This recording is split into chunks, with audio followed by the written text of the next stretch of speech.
Good morning, my name is Laura Ruiz Dominguez, and today in my oral presentation I'm going to introduce you the novel of Washington Square, written in 1881 by Henry James, where the story takes place in the Manhattan neighborhood of Washington Square in the mid-19th century. Particularly, I will focus on the main character, Catherine Sloper, and her physical and moral characteristics of the heroine that she depicts. Broadly speaking, heroines aren't proud but humble, and they are usually clever, beautiful, and fascinating characters. However, in Washington Square, Henry James gives us a heroine that is commonplace and plain, which is a rare thing. In fact, she's described negatively from the very beginning, which is an uncommon feature to see in a novel. However, why is she described this way? Because we see her through her father's eyes, Dr. Sloper. Therefore, as readers, we should be careful because we are probably going to see her negatively. First, because Dr. Sloper wanted to have a son, and Catherine is a girl. Secondly, because Catherine is not as beautiful as her mother was. And thirdly, because Catherine is not as clever as he is. In fact, Dr. Sloper sees her as a plain and unmarriageable woman, since regarding her physical features, she's not ugly, but she's not pretty either. And with respect to her moral characteristics, she's not an exciting character, but she's plain and not intelligent. Moreover, she apparently seems a simple-minded woman who is fond of her father, Dr. Sloper.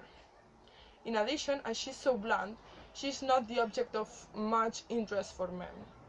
Yet, she is very wealthy, and therefore she is a potential victim of fortune seekers, who is what she becomes eventually, a victim of Morris Townsend. Having been deceived, she refuses to admit that she's a victim, since she doesn't want to be pitied. And what is more important, she doesn't want to give the satisfaction to her father that he was right about Morris. Dr. Sloper thinks her daughter is weak-minded, but who has a large fortune, and therefore he insists on the idea that Catherine will become a victim of fortune hunters, besides the fact that Dr. Sloper takes for granted that she could suffer because she's not clever, and she wouldn't be able to recover once Morris breaks her heart. Catherine wants to convince her father that Morris is in love with her and that he is a good pretender. However, her father doesn't consent. Despite the fact that her father disagrees with her, she decides to continue with the marriage, demonstrating that she's not weak.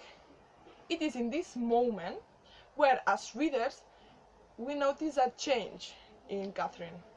Thus, it must be illustrated that Catherine is a wrong character because she evolves throughout the novel. First, she starts being obedient and very good girl, and she ends up getting angry, which is a good aspect because without anger, a change cannot be achieved. And Catherine gets angry because she realizes that her father has a bad opinion about her. Then she wants to marry Morris at any cost until she's cheated and she breaks the relationship. Consequently, Catherine is devastated because her lover has abandoned her. Nevertheless, she refuses to become a victim and to show that she's hurt because she is the last thing she wants her father to see. In short, she shows her strength when she doesn't want to give her father the pleasure to see how destroyed she is. So as a conclusion, it can be asserted that Catherine is a commonplace woman, but she is an uncommon heroine. In fact, this is what becomes her an extraordinary character, the fact that she refuses to become the typical clever and beautiful common heroine.